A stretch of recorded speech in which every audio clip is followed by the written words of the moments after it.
Imagine there are two attackers trying to kill someone. One attacker is capable of killing that person on his own, but he doesn't want to use all his strength in his effort, so he has his helper come and help him. Now this helper is pretty weak and he couldn't kill this person on his own, but nevertheless he helped his stronger partner get the job done. Here's the question for this video. According to Jewish and Noahide law, is the weaker partner, the helper, legally considered to be a murderer, who would then be liable to the death penalty? In this video, we'll look at what the Talmud says about people who assist in a prohibited act. Are they liable? Are they exempt? We'll see why their individual capability matters.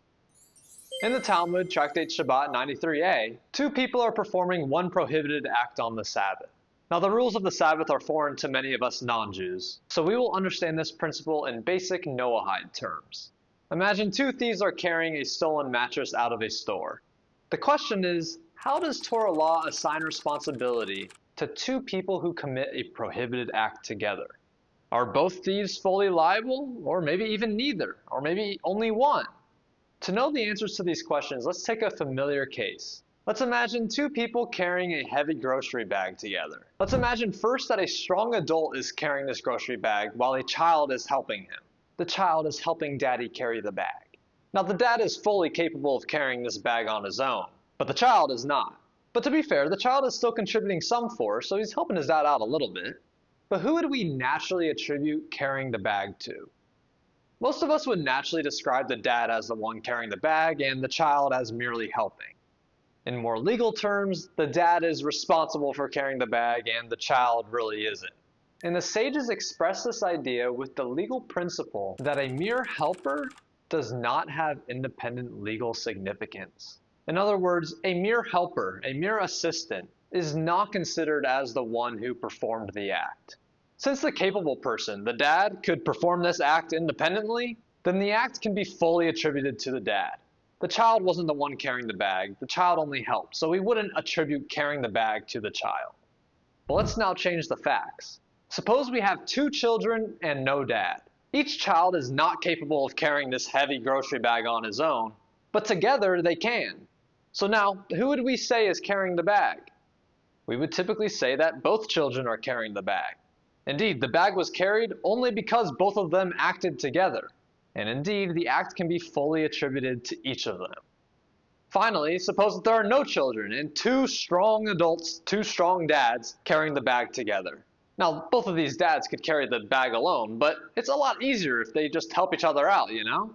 Now, in this case, who would we naturally say is carrying the bag? Again, we would typically say that both of them are carrying the bag. And again, we fully attribute the act of carrying the bag to both of them. So the pattern here is who we ultimately attribute the act to depends on capability. Whether someone could have performed it independently, without the other person's help. When one participant is independently capable and the other is not, the incapable participant is treated as a mere helper, thus they would have no legal significance and they'd be exempt from automatic liability, and the one who is independently capable takes on full liability for the act. So with these simple examples in mind, let's go back to the thieves. If one thief is capable of carrying the mattress independently and the other is not, then the capable thief becomes liable for theft, and the incapable thief is considered as only a mere assistant and would not be held automatically liable. This is like the child helping his dad carry the grocery bag. And even if the weaker thief's help was useful, or even if it was necessary because the stronger thief just didn't want to use all his strength, he is still not the one who we attribute carrying the mattress to. Full liability goes on the independently capable thief. Now, if neither thief was capable of carrying the mattress alone, then both are liable. This is like both children carrying the grocery bag. The theft could only occur through both of the thieves' combined action, and both thieves then would be liable for theft. Finally, if both thieves are capable of carrying the mattress alone, but they just decide to do it together, then both are liable. This is the case where both dads decided to carry the grocery bag together. In the thieves' case, each one stole the mattress. Now, where is this legal principle derived, that a mere assistant has no liability?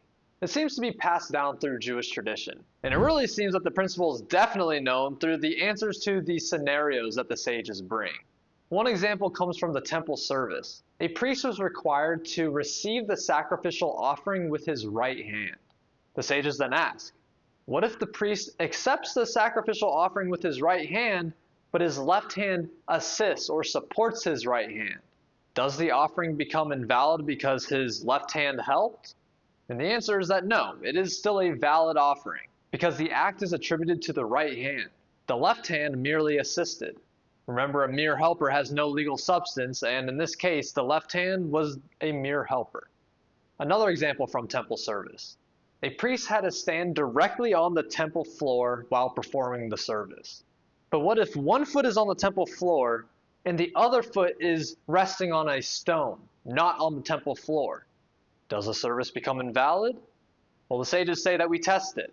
If after removing the stone, the priest could still stand on that one foot that is on the temple floor, then the service is valid. Why? Because this means that the foot that was resting on the stone was just a mere assistant. His other foot that was on the temple floor was independently capable of holding up the priest. But if, however, removing the stone would cause the priest to fall, then the foot on the stone was not just a mere assistant. And most importantly, the foot on the temple floor then was not independently capable of holding up the priest. And so in this case, the service would be invalid. Again, we see the same principle in all of these cases.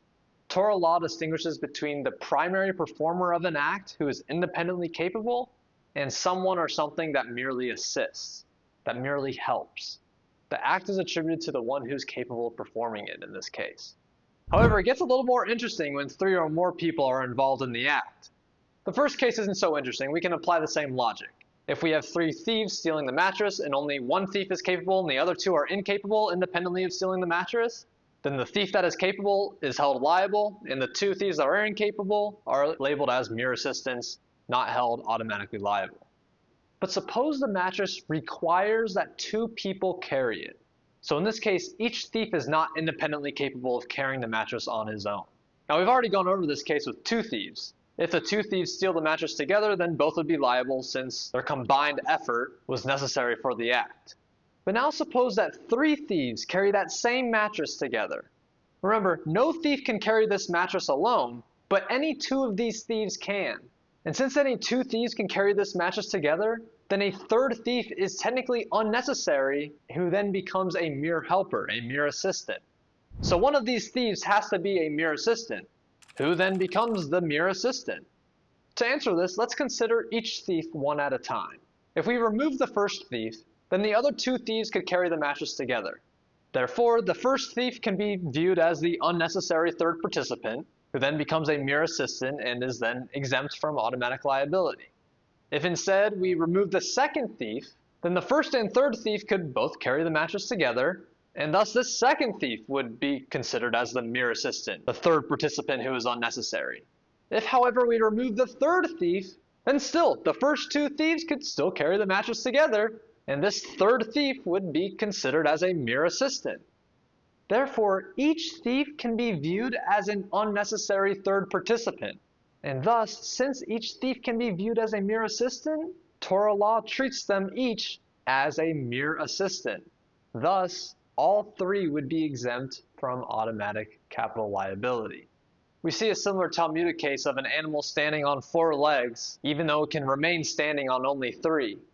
Each leg then can be viewed as an extra 4th leg, so then each leg can be considered as a mere assistant to the other legs. Perhaps more interesting, we also find this principle in the commentary of the Or HaChayim on the story of Joseph and his brothers. He explains that the brothers sought to kill Joseph together as a group of 10 because they knew that a human court would not be able to sentence them to death. Each participant in this 10-person group could be viewed as a mere assistant.